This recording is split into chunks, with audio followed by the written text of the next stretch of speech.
धर्म स्नेही सत श्रद्धालु यहाँ पर उपस्थित आप सभी भव्यवर पुंडरीक पुण्यात्मा महानुभाव, हमारा और आपका जीवन अत्यंत महत्वपूर्ण है। जो चीज़ बहुत मूल्यवान होती है, दुर्लभ होती है, महत्वपूर्ण होती है, उस वस्तु का सम्यक उपयोग कर लेना चाहिए। सामान्य वस्तुएं जीवन में अनेक बार मिलती हैं और अनेक बार बिछुड़ जाती हैं। महत्वपूर्ण वस्तु जीवन में कभी एक बार मिल पाती है। अत्यंत महत्वपूर्ण वस्तु अनेकों जीवन में एक बार मिल पाती है। जो वस्तु जितनी ज़्यादा महत्वपूर्ण होती है, उस वस्तु का अत्यंत सावधानी पूर्वक बुद्धि और विवेक का प्रयोग करते हुए उसका उपयोग करना चाहिए। प्रज्ञ पुरुष वही कहलाते हैं जो सहजोपलब्ध व पुरुषार्थ के द्वारा प्राप्त किसी भी वस्तु का सम्यक उपयोग करना जानते हैं, समय पर उसका उपयोग करना जानते हैं। जीवन महत्वपूर्ण है, इस जीवन को सफल और सार्थक कैसे करें। जीवन में बहुत सारे कार्य करते हैं, जीवन में बहुत कुछ देखते हैं, जीवन में बहुत कुछ सुनते हैं, जीवन में बहुत कुछ सुनाते हैं, किंतु फिर भी कई बार ऐसा लगता है जो करना चाहिए वो नहीं कर पाए, जिसे देखना चाहिए उसे नहीं देख पाए, जिसे सुनना चाहिए उसे नहीं सुन पाए, जो कहना चाहिए था उसे नहीं कह पाए, जिसका ध्यान करना चाहिए उसका ध्यान नहीं कर पाए, जो चिंतन करना चाहिए उसका चिंतन नहीं कर पाए। जीवन के अंत में फिर पश्चाताप शेष रहता है। प्रज्ञ पुरुष, बुद्धिमान, चतुर एवं ज्ञानी जन वह पहले से सावधान रहते हैं, अमुक वस्तु मुझे प्राप्त होने वाली है, अमुक वस्तु का मैं उपयोग इस तरह से करूँगा। और जो प्रज्ञ नहीं होते हैं, जिन्हें अप्रज्ञ कहें, वे अपनी प्रमाद, आलस, मौज मस्ती, विषय पूर्ति, कषाय पोषण इसमें ही संलग्न रहते हैं। न तो समय का सही सदुपयोग कर पाते हैं न और ना ही वस्तु का। जीवन में महत्वपूर्ण है चार बातें। संभव है इन चार बातों में चार अन्यों का सार किसी श्रावक को मिल जाए। जीवन में महत्वपूर्ण है चार बातें। संभव है इन चार बातों में चारों पुरुषार्थों का फल मिल जाए। जीवन में महत्वपूर्ण है चार बातें। संभव है इन चार बातों के माध्यम से चारों कसायों का शमन किया जा सके। जीवन में महत्वपूर्ण है चार बातें। संभव है चार आराधनाओं का फल इनके द्वारा प्राप्त किया जा सके। कौन सी हैं वे चार महत्वपूर्ण बातें? जिन चार बातों को भारतीय संस्कृति में जो भी महापुरुष, युग पुरुष, संत पुरुष, साधु पुरुष, संत, अरहंत, भगवंत, भदंत आदि के नाम से जाने जाते हैं, उन सभी ने इन चार बातों को किसी न किसी रूप में अवश्य कहा।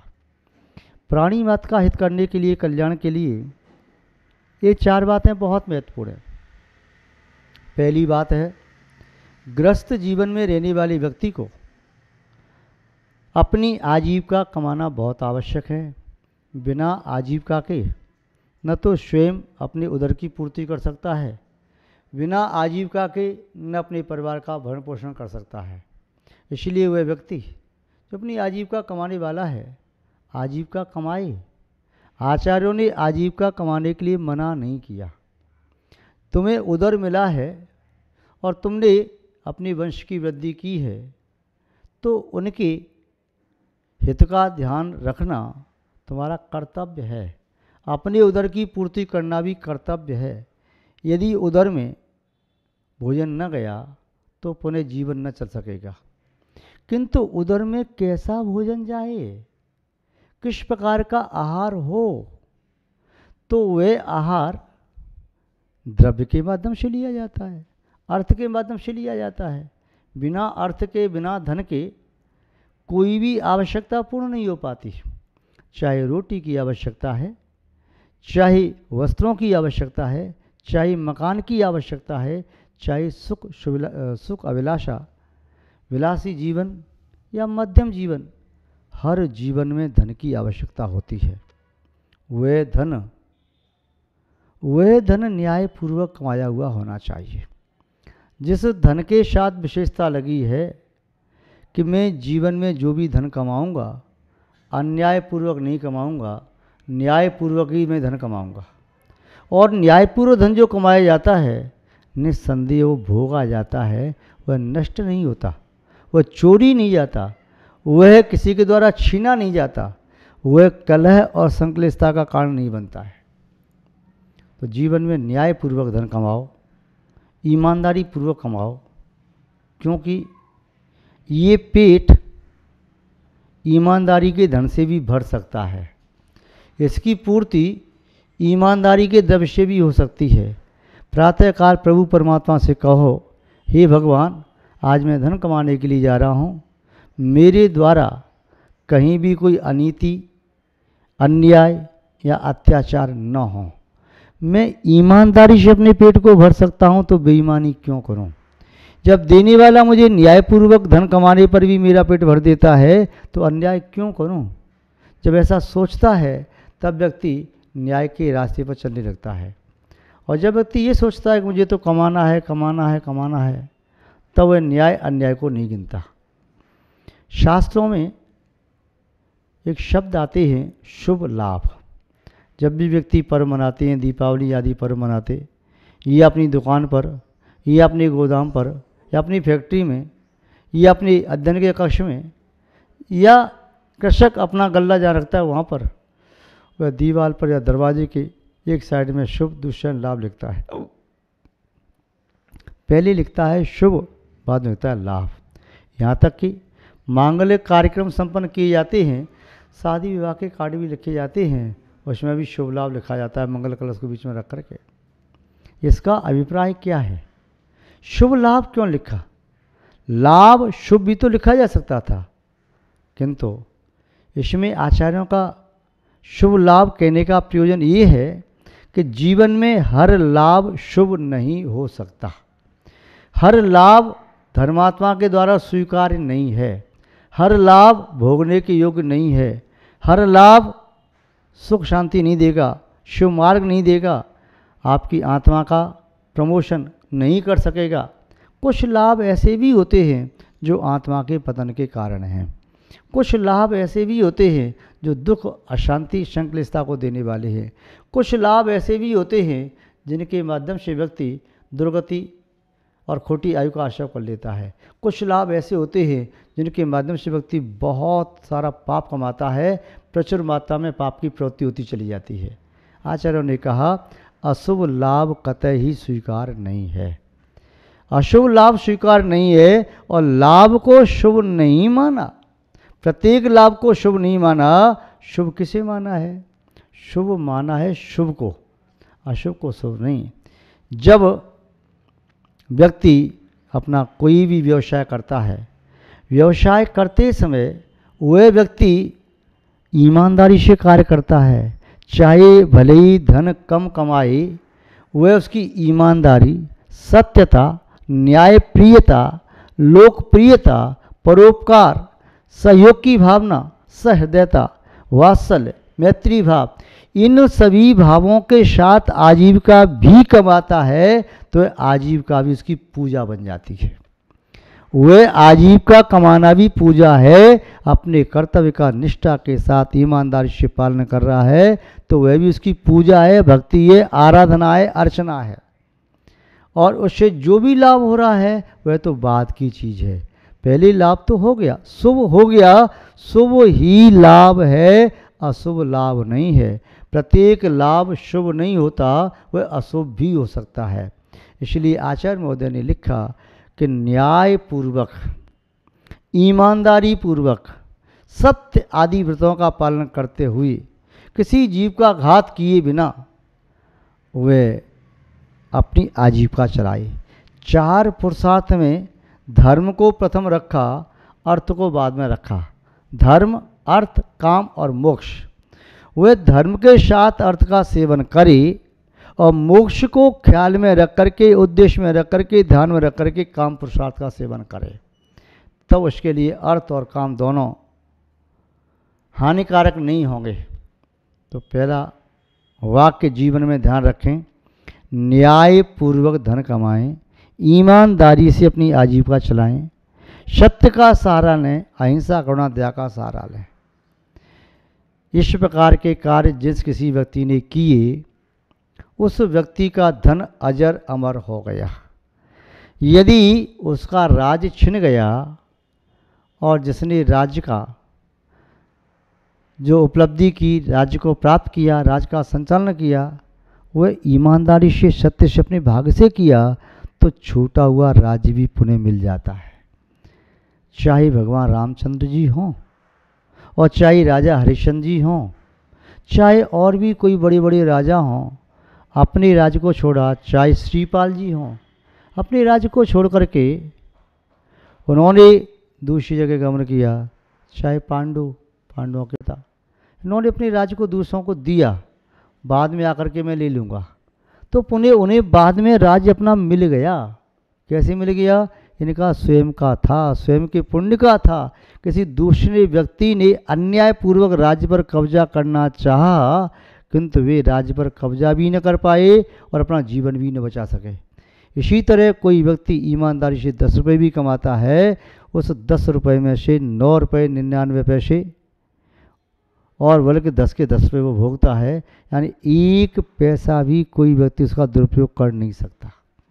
और जो व्यक्ति बेईमानी से 10 लाख कमाता है, संभव है उसके 10 लाख के 10 लाख मिट्टी के भाव चले जाएं, किसी के रोग में चले जाएं, किसी के अन्य प्रकार के कार्य में चले जाएं, कोई केस लग गया ऊपर, उसको निपटारे में चले जाएं, कोई चोर चोरी करके ले जाए, राजा उसे अपने कोष में रख ले, टैक्स के रूप में जमा करने पड़े। तो जिसका धन सही धन नहीं है, जिसकी आजीविका सही नहीं है, वह उस आजीविका के फल को सुरक्षित नहीं रख सकता। दूसरी बात महत्वपूर्ण है, कमा तो लिया, अब भोग करना है, तो ऐसा नहीं अमर्यादित भोग भोगना प्रारंभ कर दिया जाए। तुमने कमाया है, तुम ये नहीं कह सकते कि इस पैसे को मैं अग्नि लगा करके नष्ट कर दूं, या नोट है तो फाड़ के फेंक दूं। नहीं, ये तो उसका दुरुपयोग ही नहीं, एक अपराध भी है, गुनाह है। इसलिए भोग करना है तो मर्यादा पूर्वक, उसमें भी एक अंकुश होना चाहिए, एक सीमा होना चाहिए, बंधन होना चाहिए, व्रत होना चाहिए। किस वस्तु का सेवन मुझे कब करना है, क्यों करना है, कहाँ करना है। औषधि डॉक्टर के पास, वैद्य के पास रखी है, तो जो रोग होने पर औषधि की कितनी मात्रा लेनी है, कब कब लेनी है, कैसे लेनी है, यह सब विधि जिससे रोगी को ज्ञात है, वह रोगी रोग से मुक्त हो सकता है। और जो रोगी इस विधि को नहीं जानता है, औषधि दी है डॉक्टर ने, मैंने फ्री में नहीं ली, मुफ्त की औषधि नहीं है, पैसे दिए हैं, मैं तो सारी औषधि एक बार में ही खाऊंगा, तो उससे रोग ठीक तो नहीं होगा। आप तो वह रोग से नहीं, अपने जीवन से हाथ धो बैठेगा। मृत्यु भी हो सकती है, एक रोग के 2 रोग भी हो सकते हैं, रोग वृद्धि को प्राप्त हो सकता है। इसलिए जब भी भोग, किसी वस्तु का उपभोग करना है, उसमें एक अंकुश होना चाहिए, व्रतों का बंधन होना चाहिए, एक मर्यादा होना चाहिए, एक न्याय नीति का पालन करते हुए होना चाहिए, कर्तव्य पथ पर चलते हुए उपभोग करना चाहिए, उसका उल्लंघन करके नहीं। अन्यथा जो मर्यादा का उल्लंघन करके भोग करता है, उसका अमृत का भोग भी जहर का काम करता है। किंवदंती है, समुद्र मंथन में वह अमृत भी निकला और राहु ने उसे ग्रहण करने की कोशिश की, तो वैदिक परंपरा कहती है कि उसने अपना सर कटाया और पुनः सम्मानपूर्वक, मर्यादापूर्वक यदि महादेव जी ने जहर को ग्रहण किया, तो वह देव से महादेव संज्ञा को प्राप्त हो गए। किंवदंती में कितना सत्य है ये मैं नहीं कह रहा, मैं इतना कह रहा हूँ कि मर्यादा पूर्वक व्यक्ति यदि रूखा सूखा भोजन भी करता है तब भी वह सम्मान का पात्र होता है। मर्यादा पूर्वक व्यक्ति एक बार भी करे सम्मान का पात्र है, चाहे सूखी रोटी खाए, सूखे टिक्कर खाए, तब भी सम्मान का पात्र है। और मर्यादा का उल्लंघन करके यदि व्यक्ति ने 56 प्रकार के भोग लगाए हैं, 56 प्रकार के व्यंजनों का सेवन किया है, तब भी वह व्यक्ति सम्मान का, प्रशंसा का पात्र नहीं होता। तीसरी बात है, बहुत महत्वपूर्ण बात, वह है उदारता पूर्वक दान देना। जब वह भोग करता है, वो करता है, फिर जो धन कमाया है तो कहता है कि मैंने धन कमाते समय किंचित पाप का आश्रव किया, उस पाप के मल का प्रक्षालन कैसे करूं, इसलिए दान देता है। जब दान देता है तो उदारता पूर्वक, जैसे भरत चक्रवर्ती दान देते थे, किमिच्छक दान, महाराज रामचंद्र दान देते थे, कोई भी और शासक, पन्ना का राजा छत्रसाल दान देता था।